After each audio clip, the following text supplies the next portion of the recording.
Welcome to the deep dive.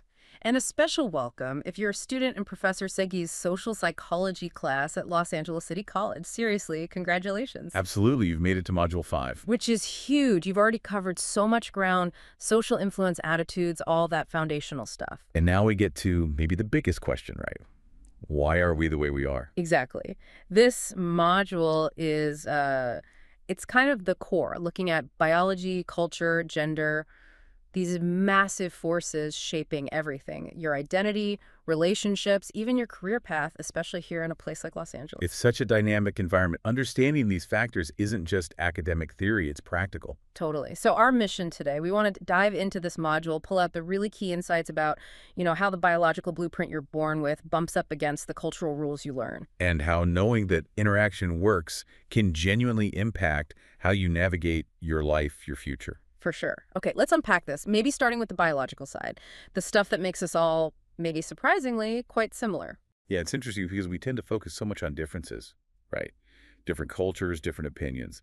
But this module really emphasizes we are fundamentally more alike than different. That feels counterintuitive sometimes, especially living somewhere as diverse as Los Angeles. You notice the differences first. Sure, they're visible.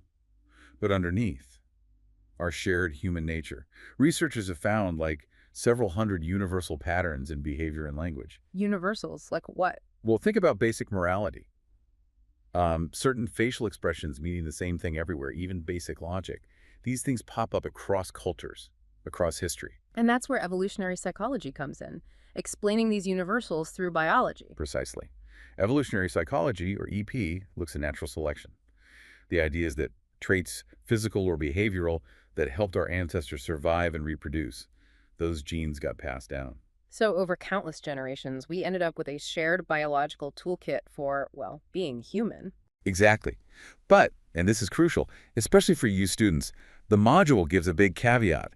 Evolution gives us the blueprint, the basic capacities. But culture writes the specific instructions. That's a great way to put it. Culture provides the rules for how we actually use that blueprint in our social lives. Can you give an example? Sure. So, the blueprint might give us a need for connection, for attachment. That seems universal. Okay. The cultural rules, they dictate who you form attachments with, how you show affection, maybe even when it's okay to leave home. Or think about aggression. The potential might be biological. But culture channels it into sports, maybe, or academic competition instead of actual fighting. Exactly right. The biology provides the capacity, the flexibility. Culture shapes how it plays out, which is why we can adapt to such different environments, from a tiny village to, the hustle of LA. So we're sort of pre-programmed to learn and adapt. That's the idea. And that adaptability leads us straight into one of the trickiest, most debated areas, biology and gender. Okay, yeah. Let's tread carefully here. The module is really clear about definitions first. Which is essential. Sex refers to the biological categories, male and female. Gender refers to the characteristics we associate with males and females, and those can be biological or socially influenced. Right, and we have to acknowledge things are changing culturally. The module mentions that while binary sex assignment was the norm, now we recognize people who identify as gender fluid or non-binary. And the term transgender describes someone whose internal sense of self, their gender identity, doesn't align with the sex they were assigned at birth. So keeping that distinction in mind, what does evolutionary psychology say about average differences? Well, the module points to some well-researched findings. For instance, on average, males tend to report thinking about sex more often, masturbating more, and desiring a greater number of sexual partners. And the evolutionary explanation for that difference is? It comes down to reproductive strategies, historically speaking. The argument is males could reproduce widely maximizing gene transmission with minimal biological cost per partner. Females, with a greater biological investment in pregnancy and nursing, tended to reproduce wisely, seeking partners offering resources or stability. So different strategies potentially leading to different behaviors around mating, maybe even aggression? That's the link often made, yes. Yeah. And hormones play a role too, of course. Testosterone, generally higher in males, is linked to things like dominance and aggression.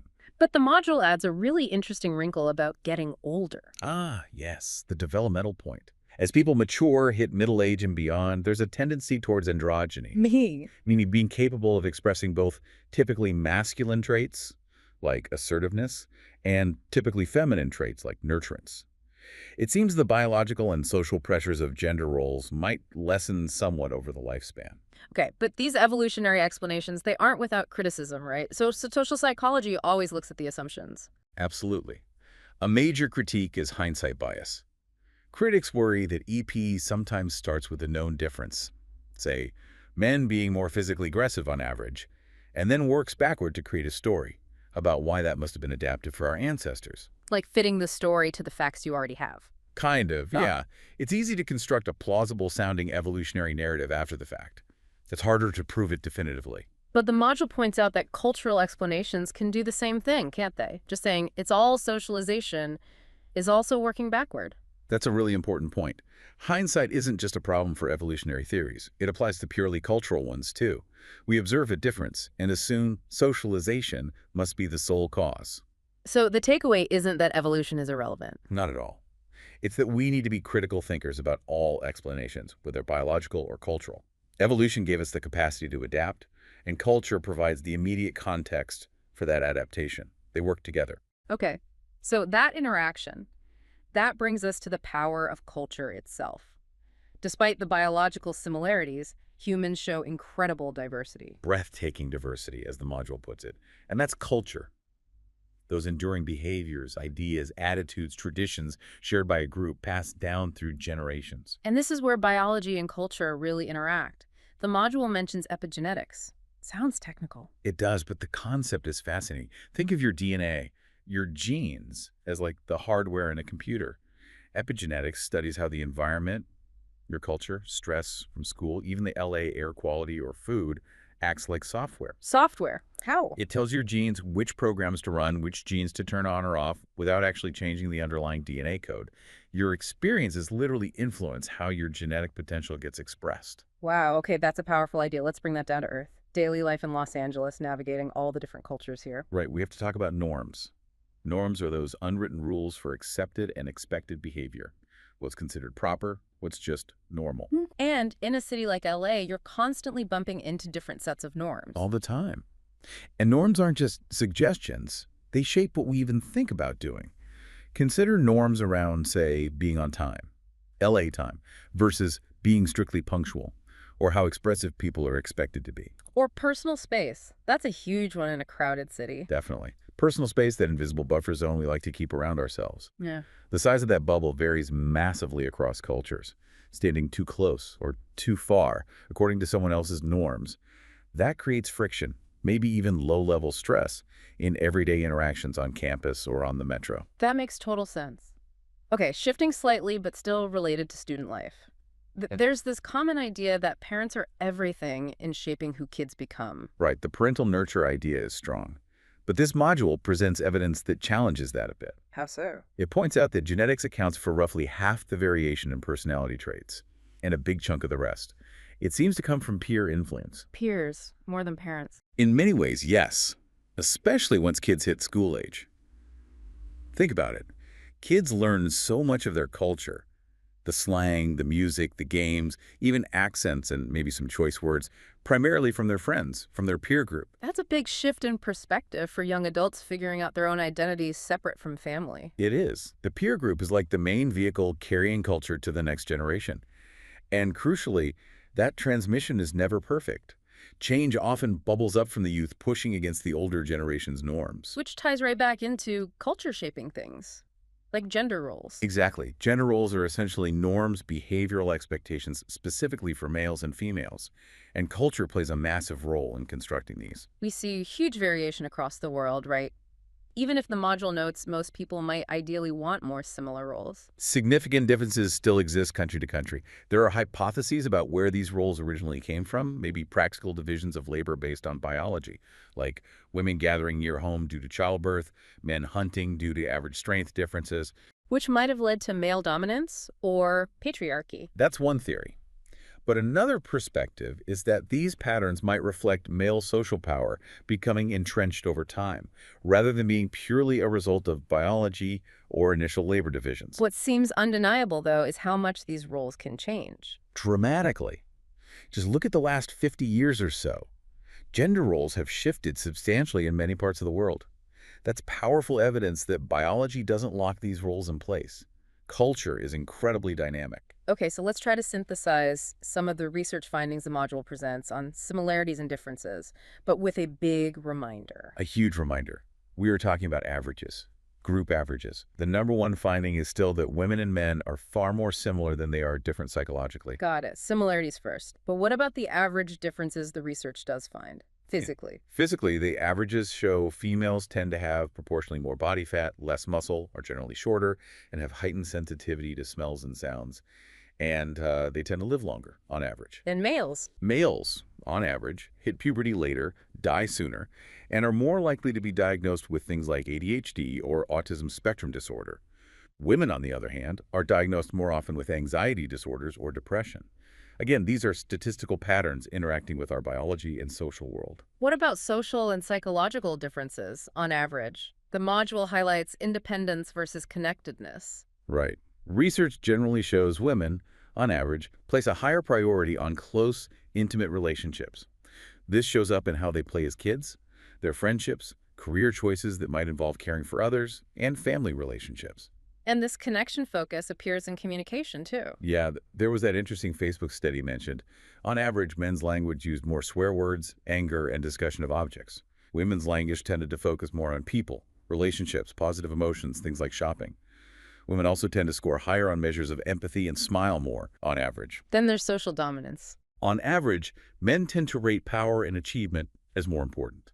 We also see this reflected in leadership positions globally.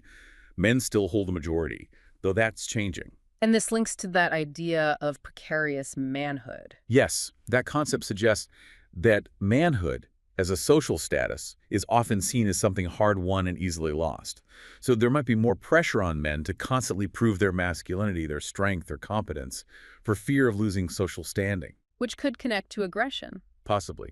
Men do exhibit more physical aggression, on average, especially in laboratory settings. But important caveat that gender gap shrinks a lot when people are provoked equally. So context matters. Hugely. And women might exhibit more aggression in other forms, like relational aggression, gossip, social exclusion, that kind of thing. Lastly, sexuality. Physiologically, the arousal response is actually very similar. The main average differences are in initiation, and frequency males are more likely to initiate sexual activity. And culturally, well, there's often an underlying script where sex is viewed as something females have that males want. Okay, so lots of findings there, but we have to circle back to the main point for students trying to make sense of all this. It cannot be stressed enough. These are averages. The overlap between genders is enormous. You know, men who are incredibly nurturing and empathetic, and women who are fiercely competitive and assertive. Individuals vary wildly. Completely. People exist all along the spectrum for almost every trait.